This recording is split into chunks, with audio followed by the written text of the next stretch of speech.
Hello, hello, hello. This is Natasha Montgomery with the This Therapist Has Problems podcast. Welcome back into my office. How are you doing today? How are you feeling? Are you enjoying your summer? Are you a parent and your kids are out of school for the summer? Ooh, no more school pickup and drop off. Praise the Lord. Hi, This Therapist Has Problems podcast.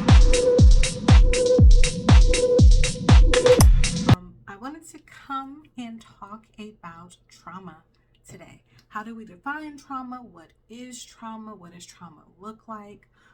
There has been so much in the media, and I have found a new interest, hobby. I love watching court cases. So, in the media, there is a huge court case for a huge celebrity, and there has been a lot of discussion in social media over kitchen tables. I had a recent conversation with my family about this at a restaurant, right? We're all talking about it.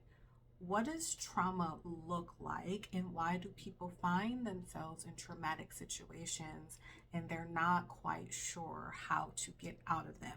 So I wanted to talk a little bit about trauma. I have had my own personal experience with various types of trauma.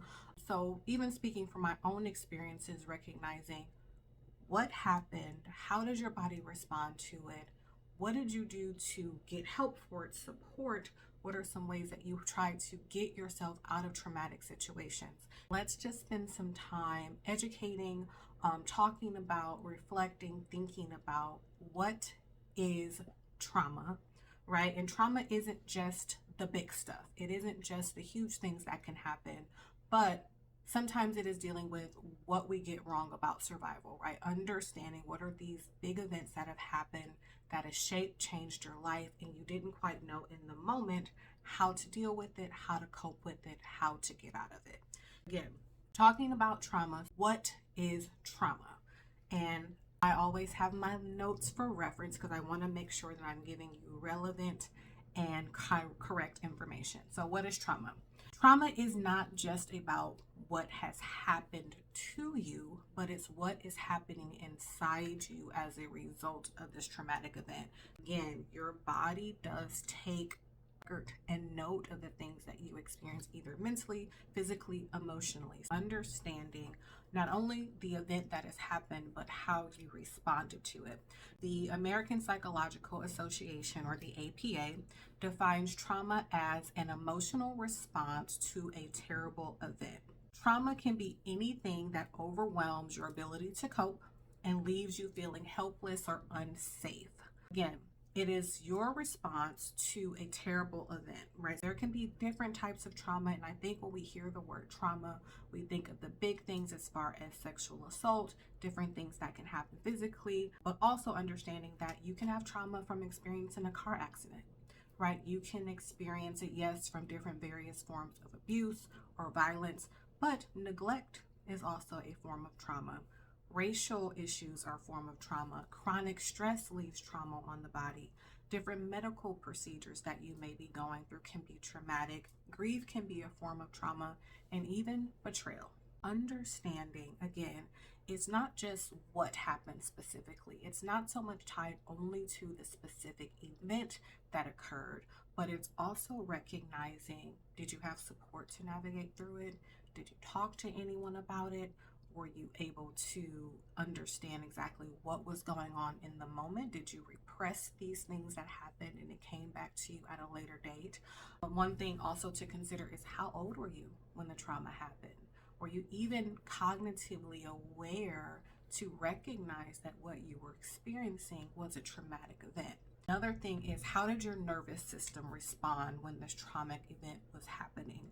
I know, again, when I talk about repression, often we see that people who have experienced trauma in their lives, and I've had my own experience with this, where you have a sense and a feeling in your body that something has happened, but you don't fully remember the full incident that has occurred. And often as you go through life, as you encounter different events that may be a bit similar or raises some triggers, you may be reminded where that memory is unlocked and you're like, yes, that did happen, right? Understanding How did your nervous system respond in the midst of the traumatic event can also contribute to the depth of the trauma that you're carrying with you. Statistically, trauma unfortunately is extremely common. So about in 10 men and about 5 in 10 women will experience at least one traumatic event in their lifetime.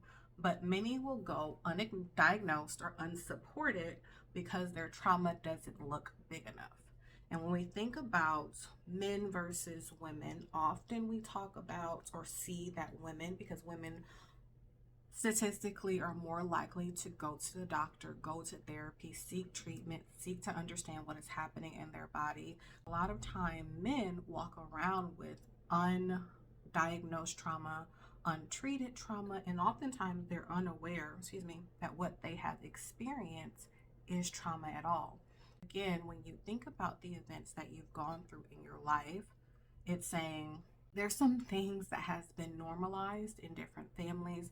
There's things that has been normalized in different cultures that, looking at your own personal life experiences, you may not label as trauma, but as you get older and you realize that you're still carrying the residual effects of what has happened, you become more self-aware, you become more knowledgeable about what trauma is. You increase your awareness that the things that you experience were likely not normal, right?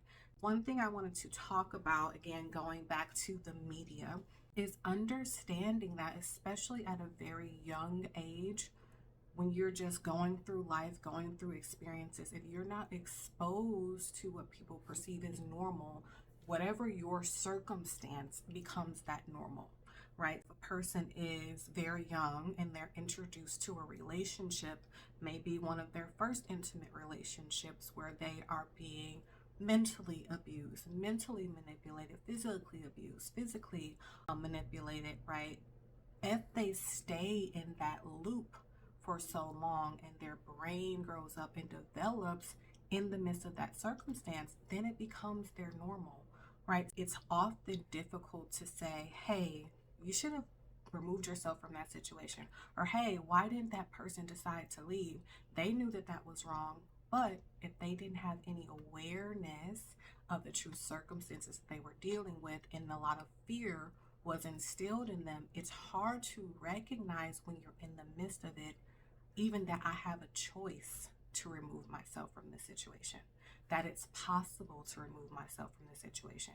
If this is all I know and this is normal, then it makes sense why a lot of people stay until they just can't stay anymore, right? That comes with outside influences, people talking to them, giving them support, telling them, hey, this situation is not normal. You need to get yourself out of it. So I know that there has been a lot of discussion about why certain people stay in different situations. Why do they deal with it? Why do they put up with the trauma? But you have to recognize not everyone has the same amount of knowledge, has the same amount of emotional intelligence to recognize when they're in a bad situation. And a lot of people, because of just their circumstances, their upbringing, things that are happening around them, they're not aware that they have the ability to walk away. When you think about yourself, when you think about other people, I just ask that we all have a little bit more grace and understanding that trauma is real. Trauma is something that people deal with every day, and you may not understand their specific circumstances, but understand that trauma can leave a significant effect on not only your body, but your mental state and your emotional state. I had to just do that little sidebar. What is a big T trauma versus a little t trauma? There had been a lot of discussion in the media about big T versus little t. When you think about the term big T trauma, you think about huge events that has happened, such as your grandfather survived through the war, or physical assaults, or natural disasters. Those are those big things that happen where it's clear, yes, this is a traumatic event that you've experienced. But it's important to recognize that little t traumas can be just as impactful and just as hurtful. Things like being shamed over and over as a child, being the strong one who never got to fall apart, growing up in an unpredictable, unsafe household, being gaslit in a relationship, having your boundaries repeatedly violated.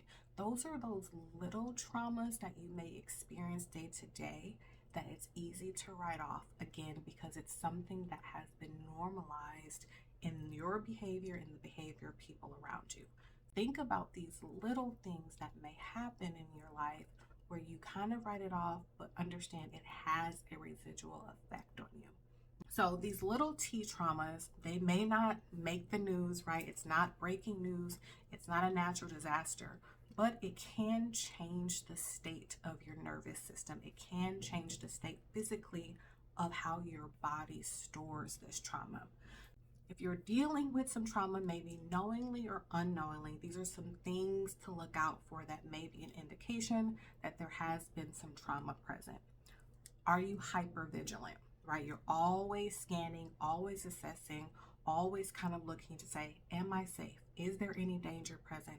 I know that it's common, right, for a lot of people to say, hey, when I go into a room, I never sit with my back facing the door. I always kind of have to know where everyone is. I have to know kind of the lay of the land to know where my exits are.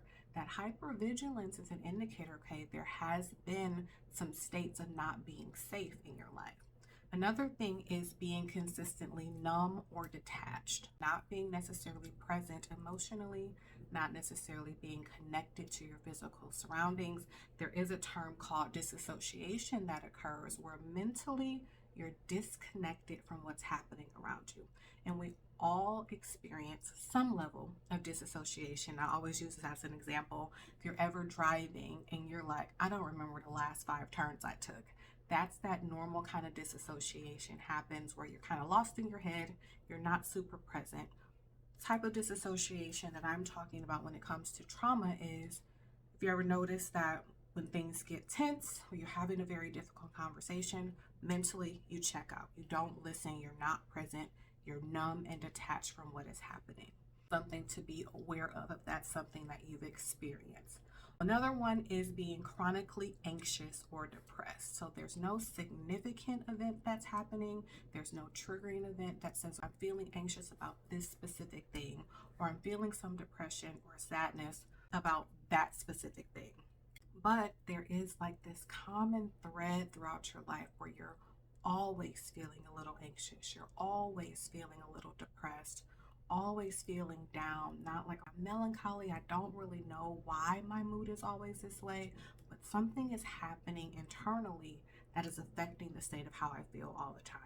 Another thing, and we're talking about what are these things that you may need to look out for to let you know that there has been some trauma, or if you know there's been some trauma, these are some side effects that you may be dealing with.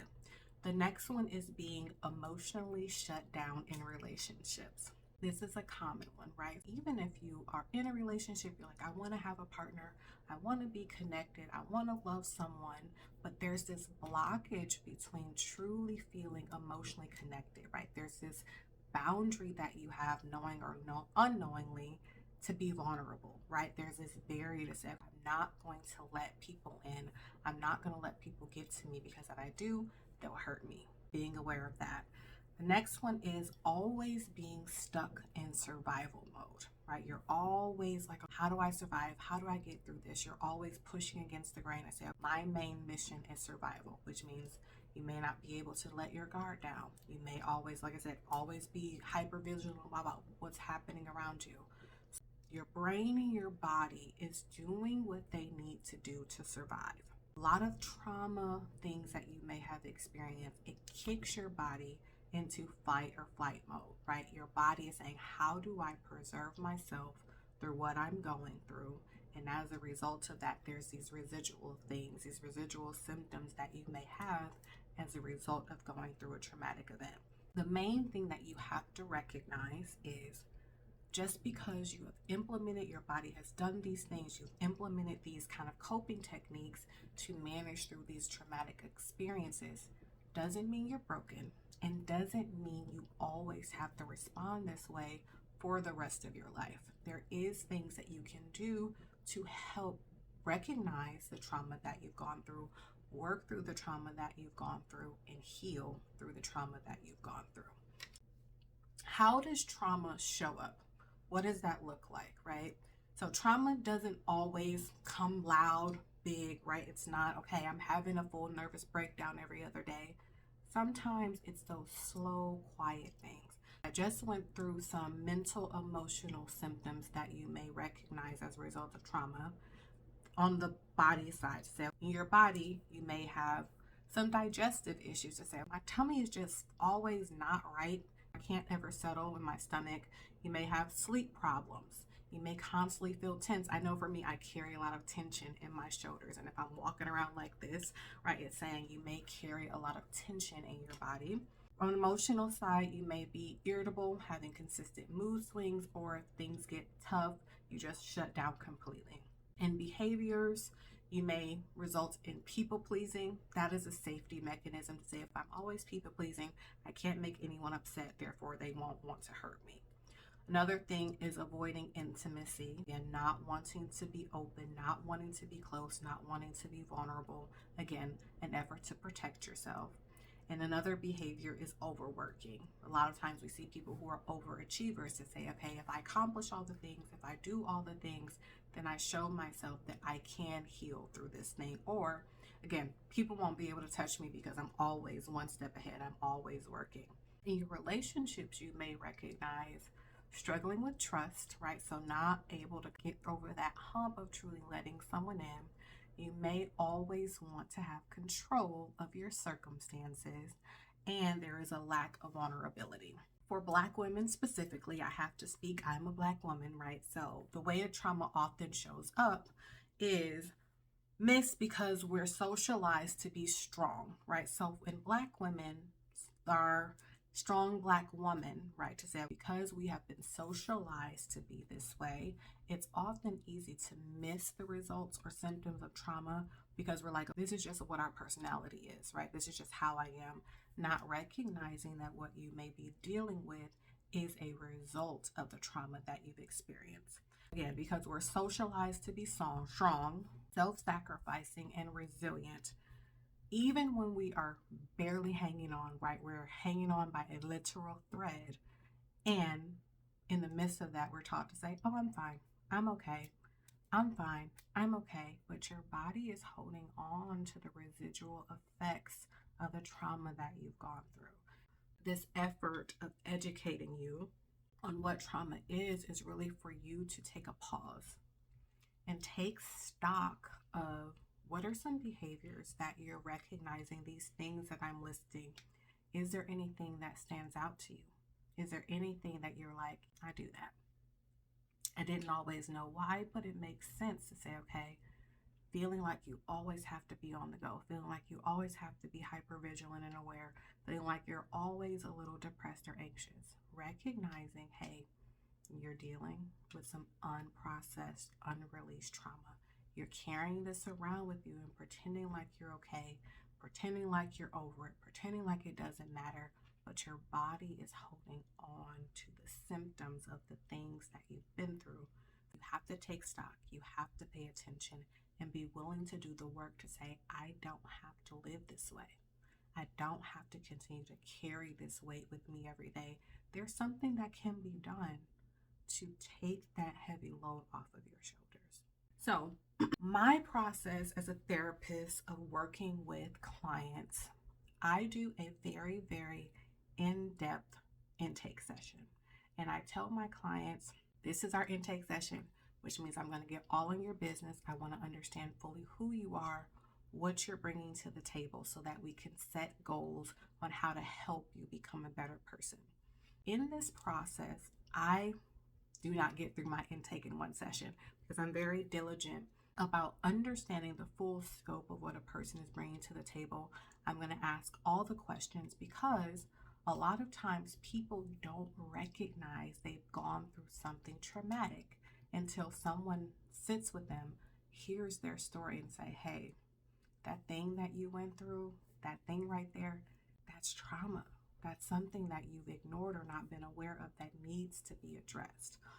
My first goal, again, is to fully understand the person. Again, you're in therapy. If you're considering therapy, even if you are just working with yourself, right? Take stock of your story. That's so important to say, hey, These are the things that I went through. I always ask, hey, what were you like as a child? Describe what you thought about yourself. What are some things that you've heard from other people about you as a child? I ask, hey, describe for me what was your home environment like growing up? Paint me a picture of what your day-to-day growing up looked like. What was your relationship like with your mom? What was your relationship like with your dad? What was your relationship like with your siblings? Did you have any other support? I'm building this story and this narrative to say, how do you paint the picture of what your life looked like? Excuse me. The main thing here is understanding your story helps you to dig deeper and recognize the things I'm normalizing really normal, right? And I do normal in quotations because each person's definition of normal can be different. But trauma is trauma is trauma, right? You can tell your story and you're like, oh, my childhood was easy. I didn't really go through anything. But as we're uncovering things, you're like, you were constantly left at home by yourself. You never had any support. No one was there with you to help you do your homework. You didn't have anyone that you can go to talk to.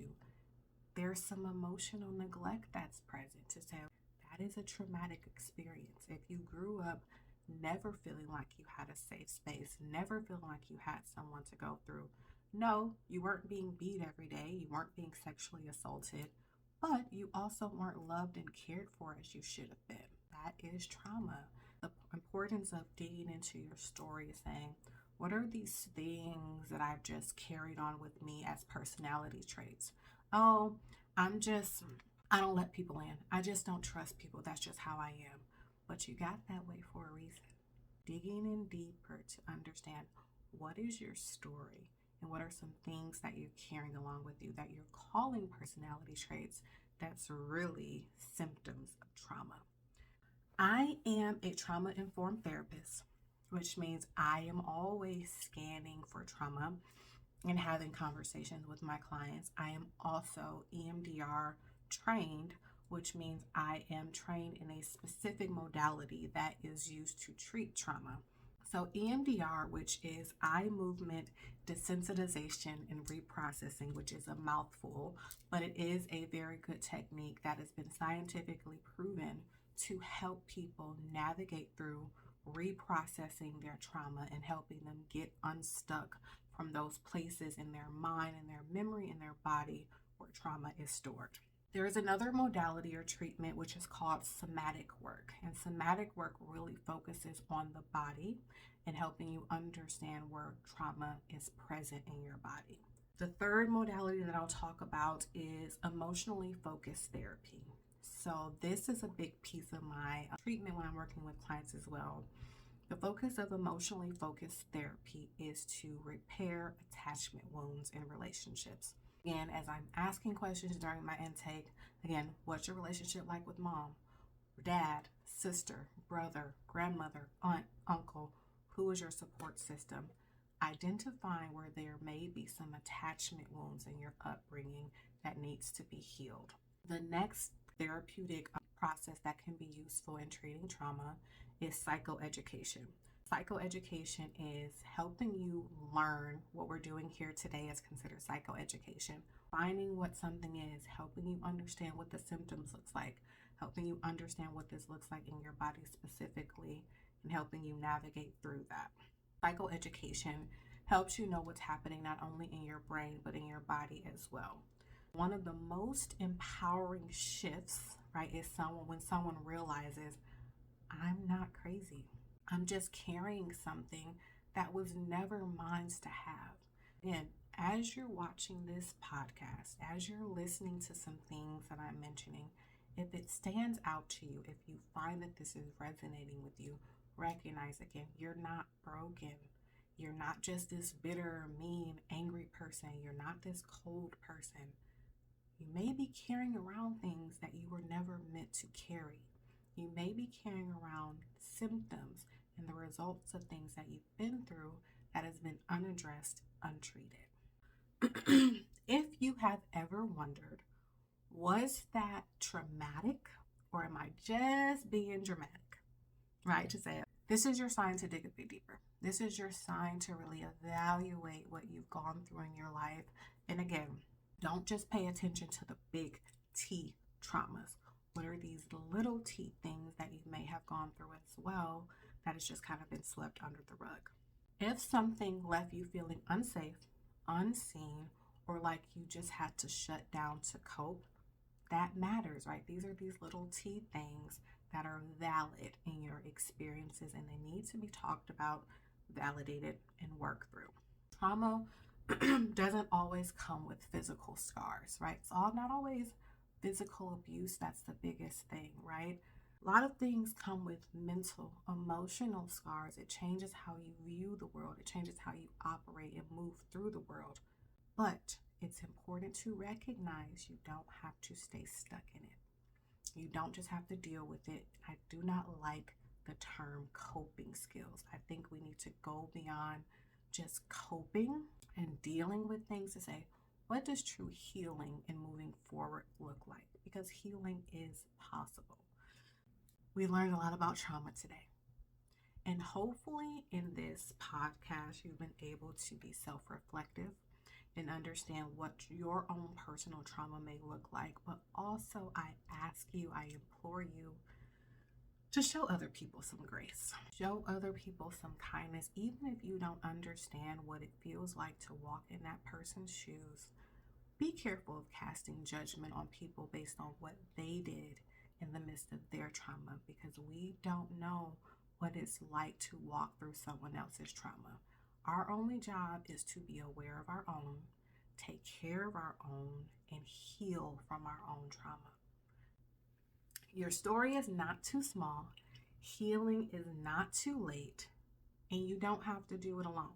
If you are here locally in Texas, I am a licensed therapist in the state of Texas. I offer virtual counseling sessions. So if you are in need of a therapist, specifically a trauma-informed therapist who's also certified in EMDR, I would be happy to work with you. My information as far as how to reach out to me, how to learn more about my practice will be dropped down below. I always put my website and all my social medias. Reach out, schedule an appointment. If you are looking for a therapist and you're outside of Texas, I always refer to psychologytoday.com, therapyforblackgirls.com, as well as Open Path. Those are good resources to help you identify a therapist in your area. I also say if you have insurance, look on the back of your insurance card. Call your insurance company. A lot of companies offer EAP services so that you can find a therapist and meet with them for a couple free sessions before locking in and transitioning over to using your insurance bearing benefits. Thank you. Thank you so much for stepping into my office. I hope that you were able to self-reflect, learn more about what trauma is, what it looks like, what it means, and what effects it has mentally, emotionally, and physically.